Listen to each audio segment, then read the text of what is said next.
Қайырлы күн достар, сіздермен бірге Кәмшат, арнама қош келдіңіздер. Бүгін сіздермен балық қуырудағы менің ерекше әдісіммен бөлісетін боламын. Міндетті түрде дәл осылай жасап көріңіздер, өте дәмді болып шығады және қайта-қайта жасағыларыңыз келе беретін болады. Ең алдымен осындай балығымызды бірнеше бөліктерге бөліп аламыз. Менде бұл жерде судак балығы және де филесі, яғни ешқандай да қылқаны жоқ балық. Сізде кез келген балықтың қылқанынан, яғни сүйектерінен ажыратып дәл осылай жасасаңыздар болады. Менде судак балығы осындай бірнеше бөліктерге бөліп алдым.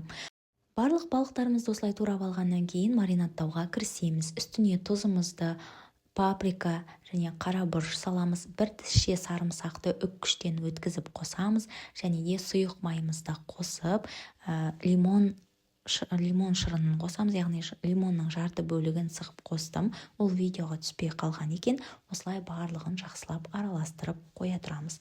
Және кляр дайындауға кірісеміз. Жарты кесе суымыздың үстіне бір жұмыртқамызды саламыз және де жүгері крахмалын салып, жақсылап венчикпен араластырамыз. Бізде осындай сұйық масса болады. Оның үстіне ұнымызды саламыз. Ұнды қоюланғанша салатын боламыз.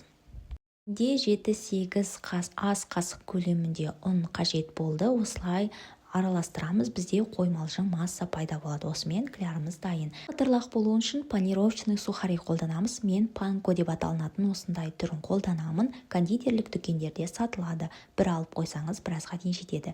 Маринадталған балықтарды осылай клярымызға салып, барлығын салып, жақсылап араластырамыз, яғни аунатып аламыз.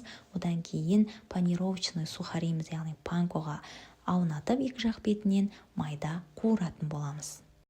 Барлық балықтарымызды осылай аунатып даярлап аламыз. Оған дейін майымызды қойып қоямыз. Осы уақыт аралығында біздің майымыз да қызып дайын тұрады. Қызып тұрған майымызға бірден салып, екі жақ беті де қызарғанға дейін жақсылап қуыратын боламыз. Міне осылай біздің панировочный сухариге аунатқан балықтарымыз әдемі болып сарғыш түске енеді. Дәл осылай шанышқының көмегімен ауыстырамыз және де осылай алатын боламыз екі жақ беті қызарған сәтте. Міндетті түрде дәл осылай жасап көріңіздер, өте дәмді болып шығады.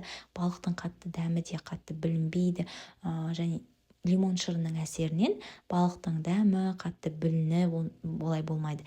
Кәдімгі наггетсы секілді балықты дәл сондай болады. Маринадталған балық осындай өте дәмді болып шығады. Міндетті түрде осылай жасап көріңіздер, сіздерге ұнайтынына сенімдімін. Қонақ дастарханына да дәл осылай ұсынсаңыздар өте әдемі көрінеді және ерекше болып шығады.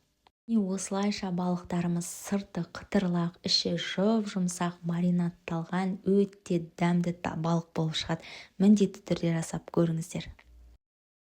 Егер видео ұнаса, лайк басып, комментарий жазып, арнама тіркелуді ұмытпаңыздар.